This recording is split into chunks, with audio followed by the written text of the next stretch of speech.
बिस्मिल्लाहिर्रहमानिर्रहीम। अस्सलाम वालेकुम।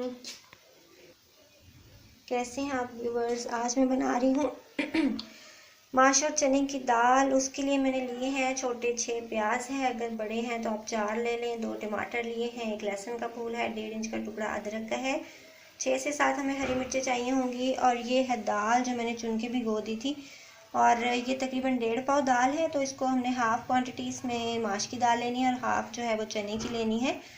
तो इसको तकरीबन हमने आधा घंटा भिगोना है। तो चलिए कुकिंग स्टार्ट करते हैं। ये मैंने घी को गर्म करने रखा था पहले, तकरीबन पौना कप घी लिया था, उसमें प्याज़ों को चॉप करके डाल दिया है बारीक बारीक। तो ये जब हल्के से रेड होना शुरू होंगे तो हम इसमें बाकी चीज़ें ऐड करेंगे। अगर हम वाइट प्याज़ों के अंदर बाकी चीज़ें डाल देंगे तो हमारे जो दाल है उसका टेस्ट जो है वो मीठा मीठा बनेगा, इसलिए हमने इनको अच्छा सा गोल्डन सा कलर देना है। तो जब ये कलर आता है तो मैं आपको दिखाती हूँ कि इसमें क्या डालना है। ये 3-4 टुकड़े दालचीनी के हैं, 2 बड़ी इलायची है, 6-7 लौंग हैं, ये हमें चाहिए होंगे। और हमारे प्याज बहुत अच्छे से गोल्डन हो चुके हैं। अब इसमें ये हम साबुत गरम मसाला डालेंगे जो मैंने आपको दिखाया था, दालचीनी, लौंग और इलायची वगैरह। अब इसको साबुत मसाले के साथ भून लेंगे प्याज़ों को अच्छी तरह से। बहुत डार्क कलर के प्याज हमें नहीं चाहिए, हमें बहुत ज़्यादा तेज़ कलर नहीं देना इनको। मैंने इसके अंदर डाल दिए हैं अदरक, लहसुन और हरी मिर्चें जो मैंने आपको दिखाई थी, उनको चॉप करके डाला है। अगर आप पेस्ट बनाना चाहें तो पेस्ट बना सकते हैं। तो ये मैंने सारा कुछ इसमें डाल दिया। हम इसको भून लेंगे अच्छे तरीके से जब तक कि लहसुन अदरक की स्मेल ख़त्म हो जाए, तब तक अच्छी तरह से भूनेंगे।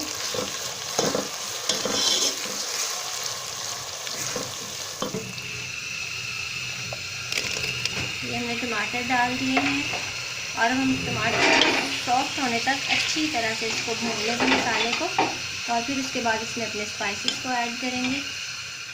ये टमाटर हमारे तकरीबन सॉफ्ट हो चुके हैं हल्के से, तो हम साथ ही अपने स्पाइसेस डाल देते हैं ताकि थोड़ा सा टाइम सेव हो जाए। तो इसके अंदर मैं डालूँगी तकरीबन 1 चम्मच भर के रेड मिर्च पाउडर,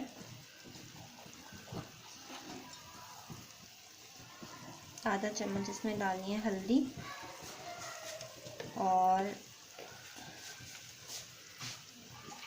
1 चम्मच में नमक का डाल रही हूँ। आप कम ज़्यादा कर सकते हैं नमक मिर्च को अपनी मर्ज़ी के मुताबिक।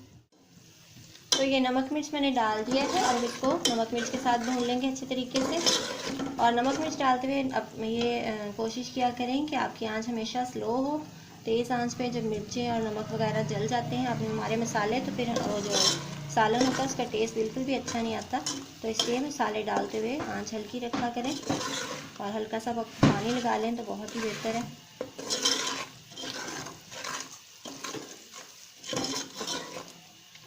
मसाले को भूनेंगे तकरीबन 2 मिनट तक। मैंने इसके अंदर थोड़ा सा पानी ऐड किया है ताकि जो हमारे टमाटर हैं और हमारा मसाला है बहुत अच्छे तरीके से गल जाए और मैश हो जाए। तो मैं अब इस पर हल्का सा पानी लगाया है, तकरीबन आधे कप से भी कम।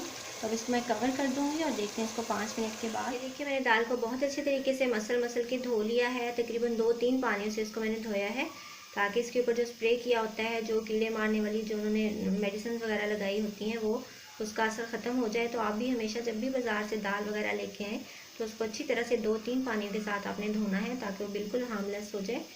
तो इसको हमने धो लिया है, पानी इसका ड्रेन आउट कर दिया है। तो हम डालेंगे अपने मसाले के ऊपर। तो देखते हैं हमारा मसाला रेडी हुआ है या नहीं।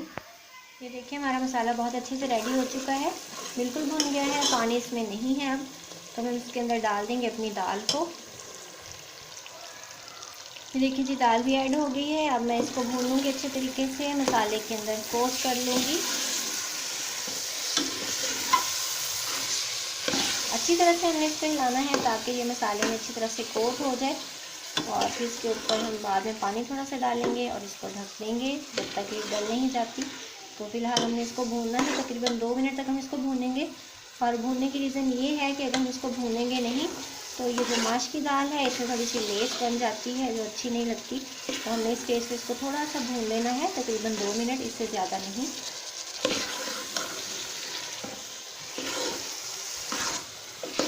ये देखिए मसाला इसके लिए काफ़ी है, मसाला जो है उसके अंदर ये कोट हो चुके हैं अच्छी तरह से। अगर हमारा मसाला कम होता, हम अदरक लहसुन टमाटर वगैरह प्याज कम यूज़ करते, तो ये बहुत ही रूखी सी बनती है, बहुत ड्राई बनती है, जो टेस्ट भी इसका अच्छा नहीं आता। तो इसलिए मैंने चीज़ों की क्वान्टिटी थोड़ी ज़्यादा ली थी। अगर आपकी दाल कम है तो आप उसी हिसाब से इसको कम भी कर सकते हैं। तो अब हम भूनेंगे तकरीबन इसको 2 मिनट के लिए बहुत अच्छे तरीके से। ये हमारी दाल को भूनते हुए तकरीबन 4-5 मिनट हो चुके हैं। बहुत अच्छे तरीके से हमें इसको भून लेना है। और अब इसके अंदर हम डालेंगे पानी। ये देखिए ये साइडों से नज़र आ रहा है हमारा। तो इसके अंदर पानी डालेंगे और पानी डालेंगे हम इसमें 2 कप। मैंने इसके अंदर 2 कप पानी ऐड कर दिया है। आप अपने पानी का हिसाब देख सकते हैं कि अगर से चीज़ें जल्दी गलती हैं तो आप पानी कम डालें, वरना आपको 2 कप पानी तो तकरीबन चाहिए ही होगा। तो ये पानी हमें बहुत ज़्यादा भी ऐड नहीं कर देना, क्योंकि माश की दाल अगर गल जाती है बहुत ज़्यादा तो वो मैश होने लगती है, लेस बनती है। तो फिर हमने तकरीबन इतना ही पानी लेना है। तो अब इसको मैं ढक दूँगी और आंच हमने स्लो कर देनी है, मीडियम टू स्लो हमने रखनी है। बहुत ज़्यादा तेज़ आंच नहीं रखनी, वरना पानी ड्राई हो जाएगा और दाल जल्दी नहीं गलेगी।